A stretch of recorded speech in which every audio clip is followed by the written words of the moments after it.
এইবার আল্লাহ পাক কয় মূসা কারুনের কাছে যাও, যা কও সেজন্য সম্পদের যাকাত দেয়। সম্পদ বানাইছে ঠিক আছে, যাকাত যেন দিয়া দেয়। মূসা নবী যা কারুনকে বললেন, কারুন তোর সম্পদের যাকাত দিতে হবে, যাকাত।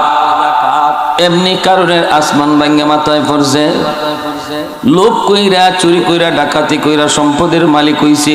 এই সম্পদের প্রতি মহব্বত তার অনেক বেশি, অতএব সম্পদ দিতে সে রাজি না, যাকাত দিতেও সে রাজি না।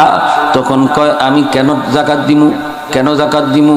কয় আল্লাহর দেওয়া মাল, এই মাল থেকে আল্লাহকে দেওয়া লাগবে। কয় না আমি দিমু না।